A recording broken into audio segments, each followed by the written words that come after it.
Hey, what's up, everyone? So, this is Sarah with New England Next Gen, and today I just got back from one of the most eye opening events I've attended called Liberty on the Brink right here in Middleborough, Massachusetts.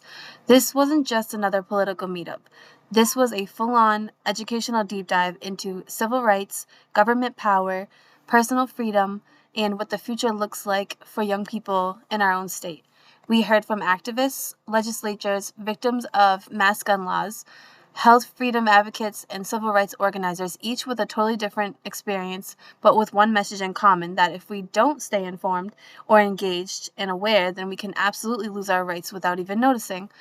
I walked in just, expecting to record a few interviews, and I walked out realizing how much more there is to understand about what's happening in our own backyard. So what I took away from the event is that liberty isn't just a national conversation, it's a local one. What happens here in Massachusetts affects our generation directly. And if we want a future with more freedom, not less, then we have to start asking the questions, showing up, and paying attention. As young people, we aren't just the future. We are literally the generation that will inherit every law being passed right now. Events like this help us bridge the gap. They connect real people with real information and that get rid of the misinformation and the assumptions that keep us divided. So today reminded me that basically being informed is power. I mean, we all know that, but just was reminded of that today. And every conversation that we had today, every interview, every perspective is part of building a smarter, stronger next generation right here in New England. So stay tuned, and the interviews I captured at this event are coming up next. And then, yes, can you hold the mic for me? All right, are you ready? When did you start doing the? Did you just A start month this? ago. Oh, really? And it's been crazy. Oh, Yeah. really? Yeah. Zagre was kind of a first. That's a big first guest. Was that your She first was one? no, she was my first big guest, but Yeah, she's yeah, good. yeah. That's good. Yeah, we've talked to her a couple of times. She's great. Thanks. Yeah, I really like her. Yeah, She's a awesome. Democrat, but I'm like, But hey, she's she's easy. awesome. She's She easy leans to. more to the conservative side. She does. She's easy to talk to too. She Yeah, doesn't. She does. She's a she's really moderate, good. definite moderate. Yeah. All right, so I have questions for you. Ready? Fire away. So, what pushed you from being a concerned citizen to an activist? Haha, good question. So, in Massachusetts, I've it got to a point where there weren't enough people doing things to get to that next level, right? Yeah. And so we decided with the Civil Rights Coalition, we decided that was our opportunity to rally people around an initiative, right? And it Yeah. worked, right? Yeah. In 5 weeks, we got over 100,000 raw signatures. So it was our opportunity to take a really good cause and rally people around that, and try and make the Second Amendment community better in this state, which is Yeah. a difficult task. And I can feel it because even now, we're like with me starting, I'm like, I wanted to start doing something, and it's like you start somewhere because you You want to have move up to, something. and Yeah. that was like the catalyst. Enough was enough. We saw that this legislation that came down the pipe was 116 pages of additional language that we didn't need, and Yeah. enough was enough. And so we had to do something. And so you know myself and Tobey Leary and a few others said we need to form something and go out and go after this. So we did. That's awesome. All right, so my next question is, what civil rights issue in Massachusetts is most misunderstood? Sorry. So it's the Second Amendment. It's funny you say that.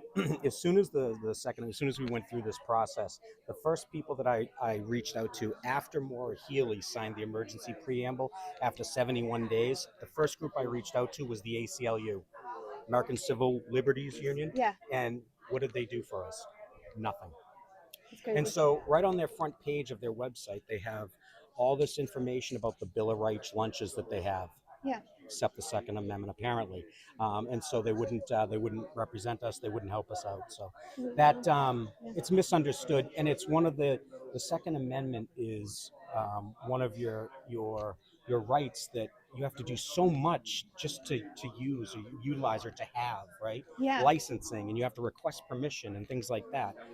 It's the only Bill of Right you have to do that. that's crazy. Yeah. My next question is, what example of government overreach goes unnoticed? I know I'm It's throwing a that. loaded question, huh? Yeah, I'm good with these. So, so the government. I'm not political in any sense, Yeah, really. I'm a Republican, but I haven't been political up until this happened a year and a half ago.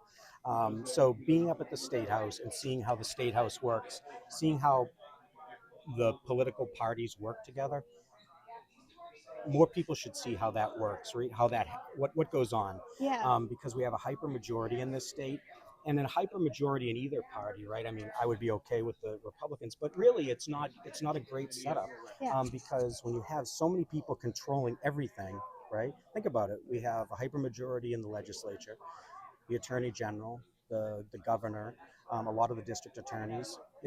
There's no way to get any other conservative viewpoints pushed forward in this state.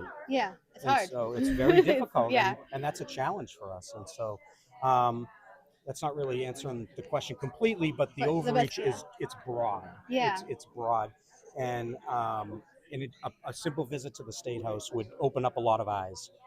Yeah. I have only two more questions, right? Sure. What separates successful grassroots movements from unsuccessful ones? If you have. People. Yeah. Yeah, the people. So when we first started this, we ended up getting just shy of 1,000 volunteers Yeah. for this movement. And when we first started this, no one thought that we were going to do that, right? And so finally, this was like the catalyst. This legislation was the catalyst that woke a few people up, right? And that's what it was. Like okay, I was the field coordinator during that, but it's all the folks that were out there in all the different counties, all the different town captains, all of the volunteers that stood out at Bass Pro Shops and Cabela's and Market Basket and town halls. It was all of them that made the difference. That's the only way Like the I can. people. The people, Yeah. seriously. And we had a wonderful person, Wendy Wakeman. We had her as our Army general Yeah. that managed the signature drive, and we couldn't have done it without her. That's awesome. She kept us on course. Yeah. Yeah. That's awesome. And then my last one says, New England Next Gen. We're trying for all the young people. What first steps should young people take to get involved? So reach out to the Young Republicans, reach out to TPUSA, Yeah. reach out to all these groups, and like Hunter Young and Sam Mealy, those folks that have been on the case, I know them well. Great people. Sam Mealy, he testified up at the State House during our last hearing. Yeah. Amazing for a 20-year-old. Amazing. Oh, yeah. I mean, For sure. and so I would just say reach out to local chapters, right, and see if you can get involved that way. That's your ground level, and then you can go from there. You can pick your cause. It might not be a 2A thing, right? Yeah. But you can get involved, and you can be an advocate for whatever you're passionate about. Yeah, because I'm the president of the TPUSA at Wentworth, and my focus right now is free speech because Boston is the hardest area for free speech in colleges. All the colleges around don't allow free speech pretty much. I've had such a hard time at my current college, so I believe that's where it. I'm focused. But we haven't even gotten to the Second Amendment yet because we're just so stuck on the first. and you know what though, the First Amendment, people are all going to have their passions, right? Yeah. The First Amendment's a big one too. You should have that, right? Yeah. And all I ask is Julie Booras is here, and she's all about health rights. Right? Yeah, so we all have our passions. We all advocate for something, but where we can help one another out is at the voting booth, right? Yeah. So getting people registered to vote and getting people to the voting booth to help the questions or get those candidates in office, that's the biggest thing that can be done. Yeah. All right. Well, thank you so much. You're that welcome. was it. So I wasn't able to interview Tobey Leary because he did leave early, but I was able to catch a certain clip of him. So here's that clip. For us to challenge her actions under the Article 48 of the Massachusetts Constitution, which she has 4 conditions that have to be met, or one of the 4 have to be met, for the peace, the health, the safety, or the convenience of the public. And there was no emergent condition that produced that environment. The problem is we looked into legal challenges. We were like, let's go up, take her to court, whatever.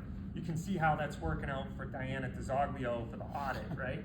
It's just not happening. So we made a calculated political decision, which isn't my expertise or any of our expertise. Like John said, we're a bunch of volunteers here that don't understand politics. We're way out of our league, but we got some good advice that said, you'll be handing Mawhinney her first victory in court on this, and the Boston Globe is going to run with Mawhinney defeats anti-gun activists because our writ of mandamus fell on deaf ears in a hostile court, which is the case.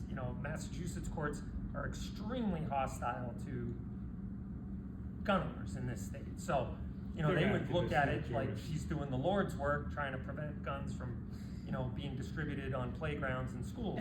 That's the way they put it. So we made the disappointing decision to not fight that battle in court, but to take it directly to the voters and say, look, all rights are worth defending. And when the Second Amendment is gone, don't be crying on our shoulder because they're coming after the First and the Fourth. I was able to catch a clip of basically Kyle Kulata and Sarande standing up talking, but then I also did an interview after that, so I'm going to show you that now. Project? Okay. Is this all right? Thank you, everyone, for coming. I know it was hard to find. I appreciate everyone that made the effort and has been making the effort over the last 4 months. He's a man of few words. He's been through a lot. We've both been through a lot, but we wouldn't have gotten through it if it wasn't for this community that we found.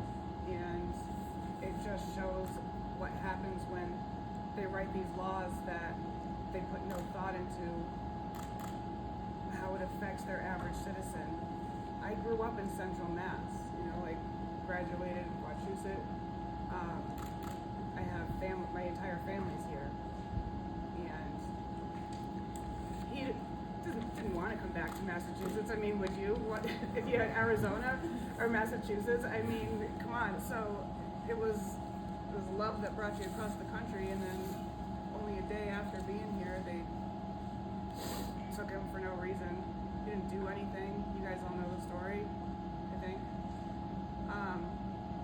And then 4 months just gone. So yeah, I thought it was outrageous. Yeah, outrageous. I'm still beside myself. The overreaction.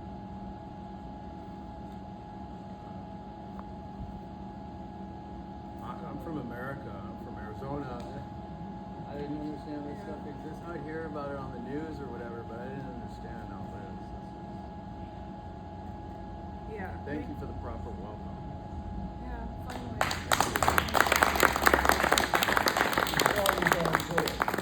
We're sorry you're going through it. Thank you. But you know what? I think what Yeah, it's really. Justin said is important, right? Because we can talk in an echo chamber in Massachusetts to get support for someone in jail for a gun crime. To get sympathy for that, that's an uphill battle in this state. In most states, I'd argue, but here especially, people get so jittery. But I wouldn't stop. I wouldn't shut up. I kept showing up, and bringing more people into it is what is going to do it. Like, keep showing up to these kind of things, and I just look up RTCs and I show up at their meetings too. I want to know what's important to their towns. I just went to Holden's the first time. I grew up there. I spent 25, 30 years in that town. My first ever meeting to go see what the people were worried about. There's no price of admission. Everyone can go, and I love this friend raiser thing, and we're 100%. That's what we need to be doing, is bringing our other people into this, because there are so many people that can relate to what happened to us, not necessarily for the charge, but the government just reaching in and saying, no, because I said so. There's so many other people that this is happening to. I brought my friend Danielle here today. Her husband has been locked up, ladies. She has been home with her husband. He has not been able to leave the house for 2 years. They have 2 kids. All he did was not renew his LTC. All he did was not renew his LTC. So I brought her here because I wanted her to see what happened when I went out and reached out and asked for help, and all of these people rallied for us. So she's going through it, and she didn't want to leave tonight. She's not feeling good, but it was important for her to come and see this, because it's not just him. If you watched Tobey's show the other day, there was another nurse in Connecticut who just got handcuffed to her hospital bed as she drove through Springfield in a hit-and-run accident.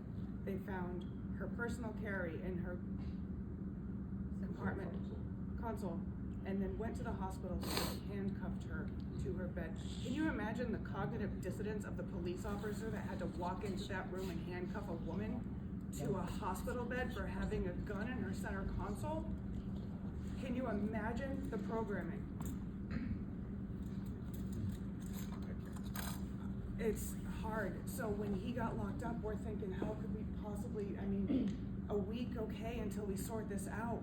2 weeks, okay, but a month, 2 months, 3, 4 months. His life, our life, is never going to be the same. And God bless, because if this didn't happen, we wouldn't know all of you. I have made friends that I'm going to know for the rest of my life. I met people on X, Twitter, Facebook. The whole reason we're here with John Gaskey, I sent him a Facebook message. I wrote to every member of the Mass GOP, sent him all letters, and this guy responded on Facebook and was like, how can I help? And just showing up and talking. You know, he can't magically make the charges go away. He doesn't have that kind of power. But even the president can't. It's a state charge, you know. So it's important to make these connections. Like, you can go and vote for president, but can I call Donald Trump and say, hey, I have a problem? No, but I can call my friend John, or I can message Peter Durant, who had breakfast with me and said, how can I help? You know, we need to be paying attention to these little races, all these ones that are running unopposed. Every single person in this room is qualified to run for office in Massachusetts, except for Rob. That's because he lives out of state. Because he lives out of state. And also, we never get past his record. You don't want to even know. It's okay, all are welcome. So, but there's no magic fairy dust that John has that the rest of us don't. So there's. All right. I don't mean to make you repeat your story. That's okay. But in your own words, what happened and how did Massachusetts laws affect you? What happened was we were pulled over for a routine traffic stop and were found to have all of our possessions in the car, including firearms. So while not committing any crime, it was failure to yield. We were found to have all those things in the car, and he was arrested and put in jail. And because of Massachusetts laws saying he is dangerous because of the way the law is written, it puts him in the same box as violent criminals. So they can say he's dangerous and hold him on that basis and say, you're too dangerous to be released into the community. So they held him with no bail, and he went to court maybe 5 or 6 times before they decided to issue bail. 6, yeah. So thank you for telling me that. Yeah. So I just want to make sure that we give context. Yeah. What part of the legal process has felt most unfair? From start to finish, the police have discretion. If you were going 40 and a 35, you don't go to jail. You don't automatically get a ticket. Yeah. If you have a firearm in the car, it doesn't mean you're a criminal or you're committing a crime. Yeah. So they had discretion at that time to say, you know what, you guys are not doing anything. Go to New Hampshire. It's 20 minutes that way. And now you're not our problem. That cop could have had the discretion to do that. The judge could have said, here's a guy with no criminal record, 51 years old. He's a decorated Air Force veteran. He's got a CDL license, which means not a felon. You can't do, unless you're in California, I guess. But, there's all these things that would say to any sane person, this is not a dangerous man. Yeah. But they treated him anyway. They treated him like that anyway and held him. And then all summer long in Massachusetts, we saw violent criminal after violent criminal going after cops, setting police on cars on fire. That was what I thought was unfair. Yeah. Was seeing the hypocrisy. Yeah, that one person gets treated differently than you, but you have to hold up to the law a certain way, strictly, but then someone else can just bend the law to whatever way they want. Yeah, it was legal as far as I knew, and as far as just seems like it's not fair. It seems like it's not fair to me. Yeah. This is before my court case, so I'm being real neutral. And everything. Yeah. And you still have a journey. Oh yeah, this only just started. We've only just begun to fight, right? Is that Patrick Henry? I think so. Got it. Counting? Yeah. Anyways. Yeah. Do you think that Massachusetts gun laws punish citizens more than criminals? Yes, absolutely they do. Because criminals are not going to bother registering their guns. Yeah. Right? So if they get caught with an illegal gun, chances are it's because they were doing something illegal. So they have this unregistered gun, right? So they could put them in jail for 100 years if they had enough bullets in there. Yeah. But what they do is they're like, well, you were also dealing heroin, so we're going to get you on that. We'll drop the gun charges. There's always something else they can get him on. Yeah. But with him, they had nothing else, and they were punishing him anyway for just merely possession. So yeah, absolutely, they punish regular citizens and not criminals. Yeah. And how has this changed your view of government? Well, I already knew what Massachusetts was like. I've had a great awakening the last 5, 6, 7 years, thanks to many long conversations about how the world and the government really works and what it was designed to do. You know, it's very common to hear people say, well, we live in a democracy, we live in a democracy. And I got to stay at the State House like, no, we don't live in a democracy. That means 2 wolves and a lamb can vote on what's for dinner. Yeah. We live in a republic. You work for us.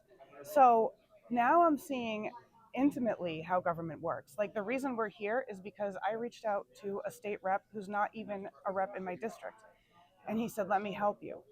Can't dismiss the charges, but he can put me in touch with someone else who can help me and someone else. So I've gotten to see how government works at a very granular local level, and it has been blown my eyes wide open to say there are really good people here. There are people fighting the fight.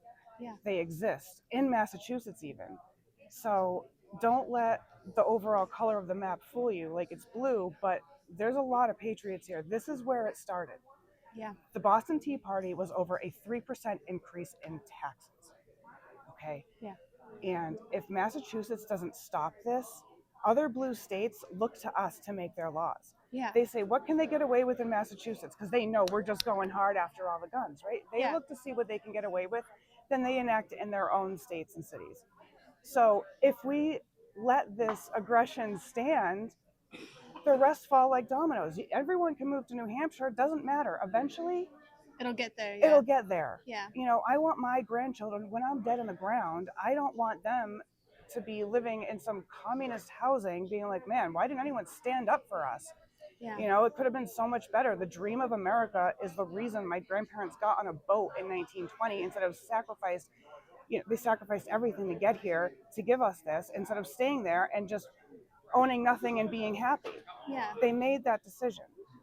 So it's my responsibility to honor that and to pass that on and make sure I hold it for my kids, you know, like absolutely. even when I'm gone. So yeah, it's important. Yeah. And so my last, I guess, my off the book question is like, if you're talking to young people, like people in college or like even younger than that, because we go to like a younger audience, like what would you want to, like if there was a message you wanted to give them, what would you say? Look around you. You see the median age in here? Yeah. Yeah. You just brought it down by like 40 years. Okay. Yeah. Show up. Yeah, and we're really happy to see you all here. The turning point people, because you're all younger. Yeah. And we have been having conversations about this. And you specifically because you're younger. How do we bring in the turning point people? How do we bring in the younger people? Yeah, show up to these things. These, if you're in Massachusetts, there's Republican town councils. You just show up. Go on Facebook, go on X, look at what's going on in your area, and show up there because they are going to be thrilled to see you. Yeah. You might get asked how to like do stuff on your iPhone or whatever, like, and that's fine. Yeah. Be patient with them because if they're showing up to these things, they've been doing this for a while and they want to make that change. And they've discovered this community. And we were locked away so long during COVID that this normal thing that develops with like socializing with kids, and you lost 5 years of it almost. Yeah. So you don't even know that you can come out and do these kind of things. Great exercise for you all. Yeah. It's great. It's great. This isn't just for the oldies. Social. Yeah, go out and be social. So the young people, show up. We're so excited to see you here. We're not even that old, but we're so excited to see you here. Yeah. Because you're going to go and talk to your friends. I know your social network would blow mine out of the water. So like, it's important for you to spread these important messages because I'm not going to have the audience. We're not going to have the audience that you do. But it affects us all. Yeah. Like I said, I'm going to be dead and gone one of these days. You'll still be raising grandkids, you know, and I want them all to have a wonderful life. We all deserve it. You know, we're all here. It's given to us by God. It's our responsibility to hold on to it, though. We can't give it away. And that's what we've been doing in Massachusetts, giving it away little by little by little. And enough is enough. We put our line in the sand. Goal, who's helping us, put their line in the sand and said, no, like, this aggression will not stand. Like, absolutely not. This is enough. You can't take someone out of their home. I wouldn't be here without him. He wouldn't be here without Goal, without that organization, and for all of these people here that have been spreading the word and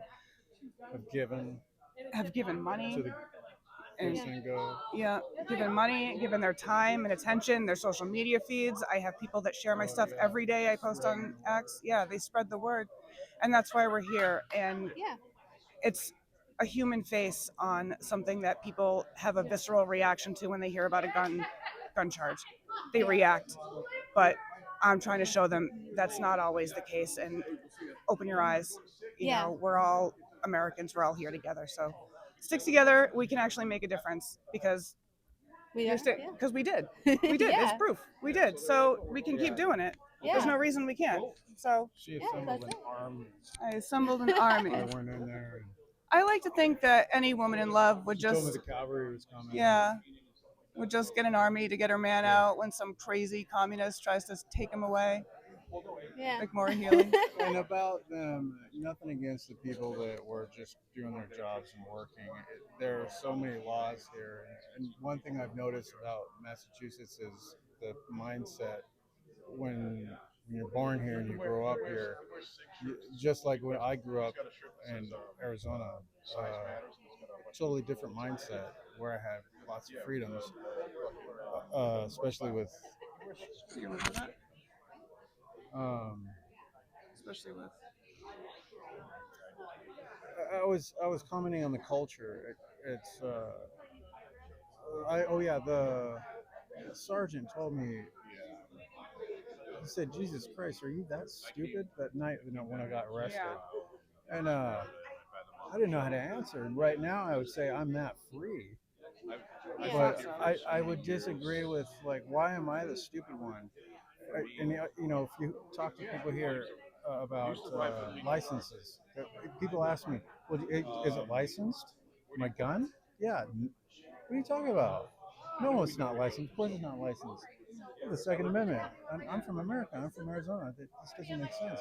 But so my mindset is this is different as how people think I'm just as nutty as I think people are here. Like That's one really hard thing to understand.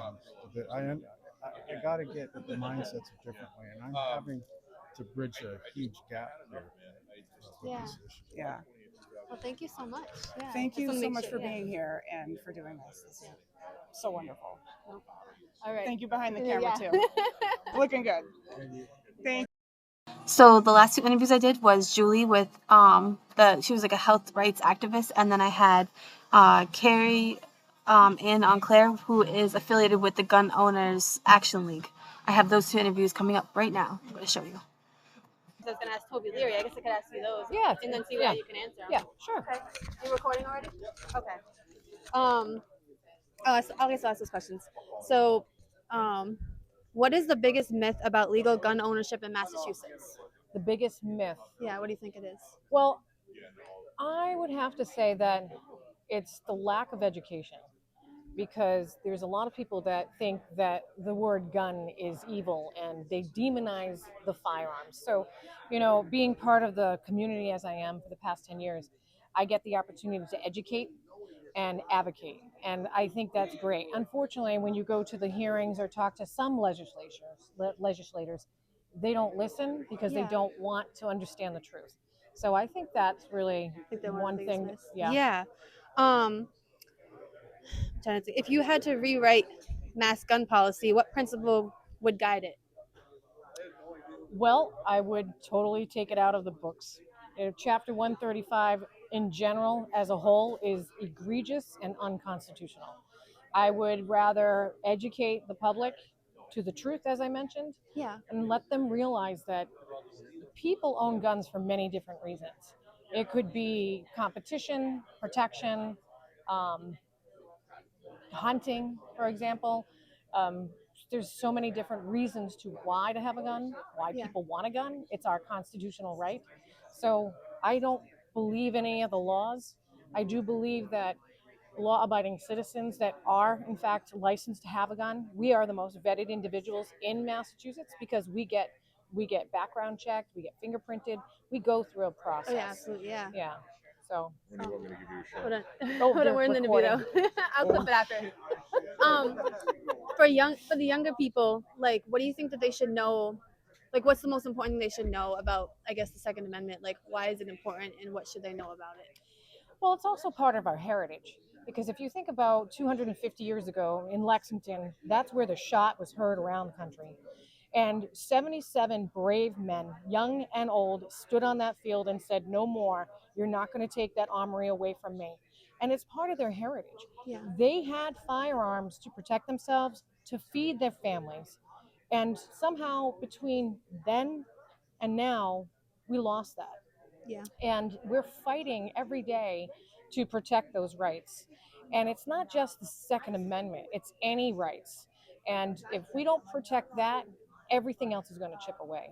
So, it's more about protecting it as a whole because it's a part of a big body of protecting our freedoms, essentially. right. Yeah. Yeah. And again, there's so many reasons why we have it. And there's people that hunt today and it's like part of their heritage. Yeah. Their grandfathers showed them how to hunt. Their great grandfather showed them how to hunt. So it's part of our culture.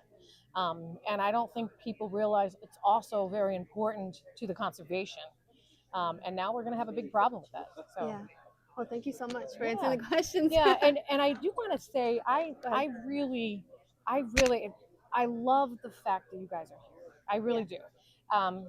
When I went to the Gun Rights Policy Conference, I spoke there, and my speech was called "Advocacy Through Action: The Future is Watching," because if you folks or younger folks don't start paying attention, everything that we hold dear, any Second Amendment, I mean, any civil right, anything on the Constitution is going to go away. So having you guys here and really, passing that information along, like God is real. Yeah. And poor Charlie Kirk, when he died, I don't think they really understood what they woke up.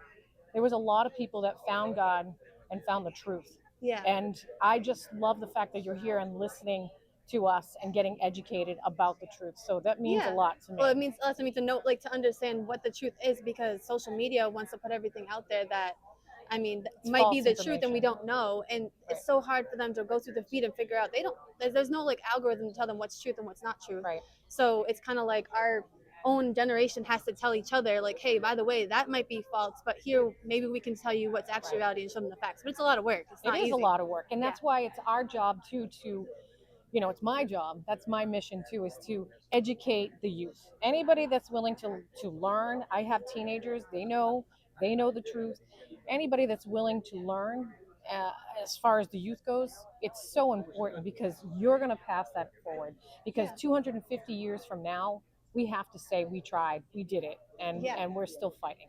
Absolutely. So thank you for what you do. Do you want to plug who you are, just because I didn't ask at the beginning? Oh, that way, yes. whoever's watching can know who you are to look you up. Yeah. So my name is Carrie Ann Auclair. I work for Gun Owners Action League.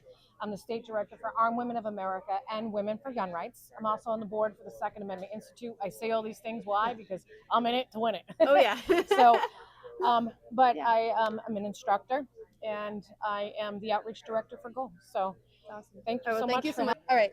So I have a few questions for you. What motivated you to get involved in Health Action Massachusetts? It's actually Health Rights Massachusetts. Oh, Health Rights. There you go. There you go. Actually, I got started with Health Action Massachusetts because my son was injured by the childhood vaccines, and I'm a pissed off mom, and so I wanted to get involved. I feel like I need to shout it from the rooftops and just warn people: do your own research. Look into what's in the vaccines before you decide, and make a decision for yourself, right? Yeah. But then it started in 2018. They were the state legislature was trying to take away the religious exemption to school vaccines and give minors consent to preventative care, which as a parent, not okay. I mean, minors are minors for a reason, and you're a parent for a reason. And I didn't have my child to give them over to the state, right? Yeah. I don't co-parent with the government. And then COVID happened, And we all saw what happened. They locked people down. They mandated a vaccine for the first time on, adult Americans. And then, so that's what inspired me to start Health Rights Mass so that we could fight back against all of the tyranny and file bills like my health freedom hero, her name is Diane Miller, and she says we have to be involved in the lawmaking process. We have to be there when they're drafting bills because that's what shapes our reality. And that's so true. Yeah. We dropped the ball. We weren't paying attention during the lawmaking process. We weren't involved in the lawmaking process. And now we have to live with the laws that are passed. And those are the laws that are infringing on our rights. So I wanted to stop playing whack-a-mole and fighting the bad legislation. Where's the good legislation? Where's the legislation that we write that says what we want? Yeah. And so that's what we did.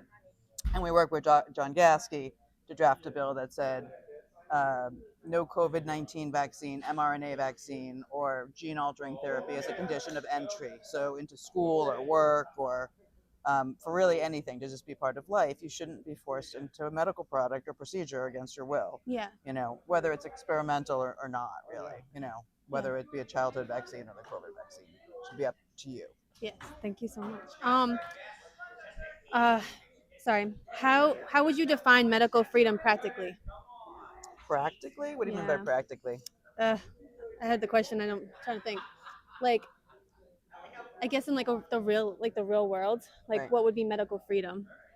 Just that all people can make the decision for themselves. Yeah. Parents get to make the decisions for themselves. Listen, if people want to have a vaccine, they can have a vaccine. And if the vaccine works, then you really don't have to worry about someone that's not vaccinated, right? It's protecting you. So you really don't need everybody else to have one. Yeah. But as a person and as a parent, I take no pharmaceuticals. That's a pharmaceutical industry. Yeah. Those are medical products. And it boggles my mind that the government thinks that they can force you into any to inject something or ingest something against your will. Yeah. That's crazy. It is crazy. So just medical freedom is just the right to choose your own healing path, whatever that may be. All right. And then, what reform do you think that Massachusetts desperately needs, in the healthcare? We need to replace everybody at the Massachusetts Department of Public Health and everybody on the Public Health Committee at the legislature. And I think one message I would like to give to just everybody in Massachusetts is the Massachusetts governor appoints the head of HHS and the Massachusetts Department of Public Health.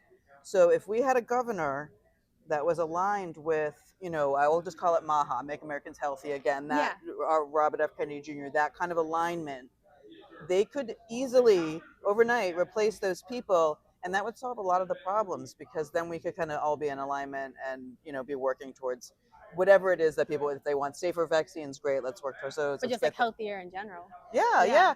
Why are we pushing a liability-free pharmaceutical product and not talking about exercise, healthy food, a good night's sleep, clean water, all those things? Yet our governor is going out and she's stumping for pharma. She's telling you to get a vaccine that is, again, a liability-free product and ignoring all of the obvious stuff that we've been told for years that keeps us healthy. It's crazy. It is crazy. Yeah, so we got to get it back to basics, and I'm really happy to see turning point Yeah. here and that we have a turning point in Massachusetts, and I would love to connect with you because I really think that you are the next generation. You're the people that are having babies, and you're the people that are going to need to protect your kids, and you're the ones that are going to have.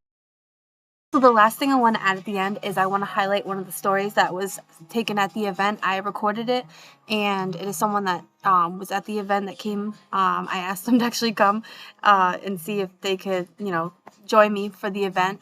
And she actually, had a story in relation to everything that the activists were talking about. And I think it's important that we hear everyone's story. So I am going to include her story in this and to show you how these stories really exist in our community. And it's important to hear them, to know that they exist so that we can learn from it. So without further ado, it's after this. Title I, a lot of lived experience in standing up for what's right, okay? And I told my mother I was coming here tonight, and my dad, and he said, think before you speak, Catherine. But I'll say this, every single one of you is important. Everything that you're doing is important. I wear many hats. I would love to talk to people individually outside of this. Many in body, one in mind comes to mind. all have different causes and things within this conservative party. Turning Point, the gun laws, the health, the education. I worked in a library for Bridgewater State University for 5 years. I feel like we're living in Brave New World meets 1984, The Handmaid's Tale, Animal Farm, Fahrenheit 451, Hunger Games, and The Maze. If you take all the content of those books, there is truth in fiction. It's affecting everybody, and it's not just in America. But this is our fight. People saying they're going to leave America, they're going to go do this and that, dual citizenship. Yeah, I could. How is that going to make change? How does that create change? If we can forget everything and run, or we can face everything and rise. We have to be brave. We have to speak out. Yes, I have some things with public speaking. I used to be shy for 17 years. I have a twin. I didn't talk. She did. I found my voice at Bridgewater State, and she left Leslie and came over to Bridgewater, making fun of a state college. You know, not to minister unto, but to minister. I will never forget that. It's like JFK's words. You know, it's not what we're doing, but what we can do. And there is no knight in shining armor, like you said, coming to save us. You know, I didn't realize this existed. Sarah told me about this tonight, and I was like, how could I be missing this in my own town? You know, I finally feel like validation and heard. I was injured from COVID. I can't have children. I did ring cancer. I had pericarditis. Okay, Moderna, and Pfizer boost. You know, the CVS technician was asking me about a cream. He's like, there's a variant in it that may. I said, look, Beth Israel helped save me. They gave me Remdesivir, an antiviral for AIDS. Found out that 2 years later. I signed a waiver because I was 105 degrees and they were packing me with ice. You know, the cardiac catheter at 41, things that I should not have been going through. I worked through it, through the Red Cross, through DAT. I'm starting with SAF, Support to Armed Forces Division. I've been a behavior technician and an educator for 26 years, in public, private, whatever. It's not about me making a name for myself. My platform isn't even about that. It's about being humankind and doing the right thing and fighting up for injustice. You know, it is purple. My friend in Texas and I argue about this all the time. He works at Lockheed, and he's a dealer. I'm like, you have to come here and see it for yourself. You can't judge books by its cover. You have no idea what other people have personally gone through. You know, people coming here and being so vulnerable and open to the injustice with the gun laws. I've got a lot of things going on, and I cannot stand injustice. My grandfather was an attorney up in New York. Like, just hell no. They came from Ireland and Lithuania. You know, they came here and did it right. I could literally talk upon every point that's being brought up here, and I don't mean to get like heated and angry. I'm not angry. Yeah, I am. This is insane. I never thought my nieces, nephews, and these guys would have to grow up with this. It's normal to them. It's not normal. What happened during COVID? The little experiment didn't work, right? They just think we're going to fall down and take it. The Constitution, yeah, like you said, the Federalist Papers, for the people, by the people. So it really is up to us. And financial, not everyone has the money. These big damn machines just think they can take over. It's like a chessboard on a table, right? There's the politicians there with their faces and all the money, and here's the people like holding it all up while they're being crushed, and they can't see what's going on underneath them, or they don't care. So I want to thank you. This is so important, and yes, I will spread this far and wide. That is something that I can do, and I don't want to take up too much time. I know there's a lot of other topics to go over. It's okay. I just when I.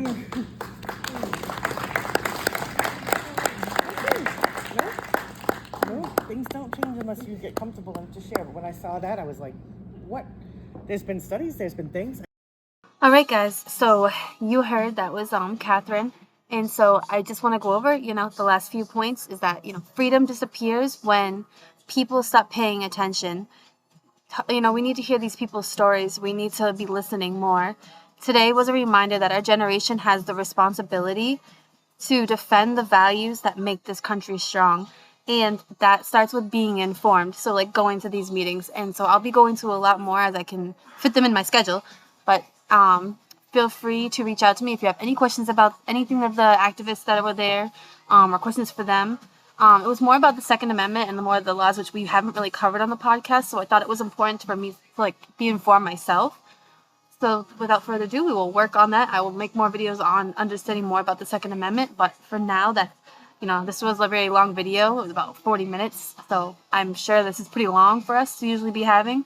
But I hope that you guys got to learn a little bit just from watching. And thank you guys for joining me. Thank you for joining New England Next Gen.